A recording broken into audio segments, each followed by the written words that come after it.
ಅಲ್ಲಿ ಜನ ನಿತ್ಯ ಬಳಸುವ ಹೂವು ಹಣ್ಣು ತರಕಾರಿಗಳಲ್ಲೇ ಸುಂದರ ಕಾವ್ಯ ಕಲಾಕೃತಿಗಳನ್ನು ತಯಾರು ಮಾಡಲಾಗಿತ್ತು. ಇಷ್ಟೊಂದು ಸುಂದರವಾಗಿ ಕಲಾಕೃತಿ ಮಾಡಬಲ್ಲ ತರಕಾರಿ ಹಣ್ಣುಗಳನ್ನು ತಿಂದು ಮುಗಿಸ್ತಾ ಇದ್ದೀವಲ್ಲ ಎನ್ನುವಷ್ಟರ ಮಟ್ಟಿಗೆ ಅಲ್ಲಿ ಕಲಾಕೃತಿಗಳು ಜನರನ್ನ ಆಕರ್ಷಿಸ್ತಾ ಇವೆ. ಎಲ್ಲಿ ನೋಡಿ.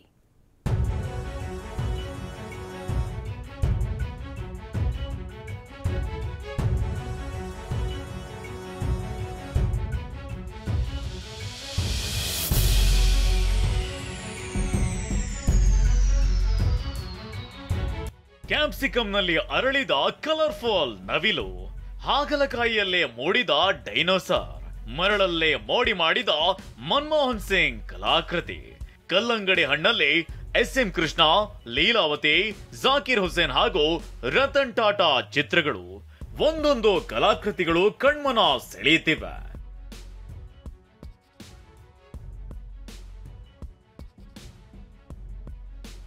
ಬಂಗಾರದ ನಾಡು ಕೋಲಾರ ಜಿಲ್ಲೆಯಲ್ಲಿ ತರಕಾರಿ ಹೂ ಬೆಳೆಯು ರೈತರ ಬದುಕನ್ನ ಬಂಗಾರವಾಗಿಸಿದೆ.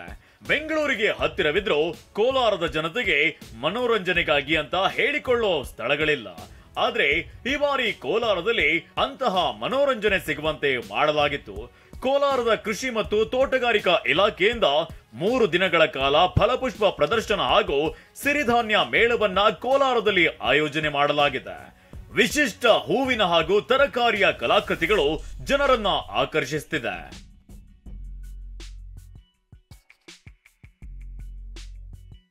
ಕ್ಯಾಪ್ಸಿಕಂನಲ್ಲಿ ನವಿಲು, ವಿವಿಧ ತರಕಾರಿಗಳನ್ನ ಬಳಸಿ ಮಾಡಲಾಗಿರುವ ವಿವಿಧ ಪ್ರಾಣಿ ಹಾಗೂ ಪಕ್ಷಿಗಳ ಕಲಾಕೃತಿಗಳು ನೋಡುಗರನ್ನ ಆಕರ್ಷಿಸುತ್ತಿವೆ.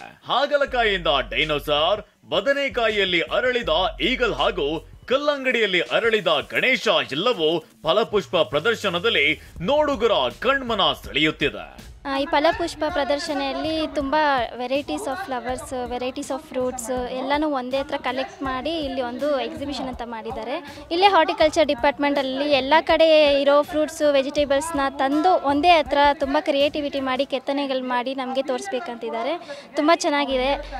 ಎಲ್ಲರೂ ಫ್ಯಾಮಿಲಿ ಸಮೇತ ಬಂದು ಇಲ್ಲಿ ವಿಸಿಟ್ ಮಾಡ್ಕೊಂಡು ಹೋಗಿ. ತುಂಬ ಚೆನ್ನಾಗಿದೆ. ಇನ್ನು 3 ದಿನ ನಡೆಯುವ ಈ ಫಲಪುಷ್ಪ ಪ್ರದರ್ಶನದಲ್ಲಿ ಕೇವಲ ಪ್ರದರ್ಶನ ಜೊತೆಗೆ ಕೃಷಿ ಹಾಗೂ ಸಿರಿಧಾನ್ಯಗಳ ಕುರಿತು ಮಾಹಿತಿ ಕೂಡ ಸಿಗ್ತಿದೆ. ಜಿಲ್ಲೆಯಲ್ಲಿ ರೈತರು ಹೊಸ ಪ್ರಯೋಗ ಮಾಡಿ ಬೆಳೆಯುತ್ತಿರುವ ಬೆಳೆಗಳಾದ strawberry, butter fruit, dragon fruit ಸೇರಿದಂತೆ ವಿವಿಧ ಬೆಳೆಗಳನ್ನ ಪ್ರದರ್ಶನಕ್ಕೆ ಇಡಲಾಗಿತ್ತು. ಇತ್ತ ಕೊಪ್ಪಳದ ಗವಿಮಠದ ಜಾತ್ರೆ ಕೇವಲ ರಥೋತ್ಸವಕ್ಕೆ ಮಾತ್ರ ಸೀಮಿತವಾಗದೆ ಜಾತ್ರೆ ಮೂಲಕ ಜಾಗೃತಿ, ಅರಿವು, ಜ್ಞಾನ ಸಂಪಾದನೆಯ ಕಣಜವಾಗಿದೆ. ಫಲಪುಷ್ಪ ಪ್ರದರ್ಶನ ಮೂಲಕ ಮನೆಯಲ್ಲಿ ಸುಲಭವಾಗಿ ಹೇಗೆಲ್ಲ ತೋಟಗಾರಿಕೆ ಬೆಳೆಗಳು, ಅಲಂಕಾರಿಕ ಹೂಗಳನ್ನ ಬೆಳಿಬಹುದು ಅನ್ನೋದನ್ನ ತೋರಿಸುವ ಕೆಲಸವನ್ನ ಮಾಡಲಾಗಿದೆ.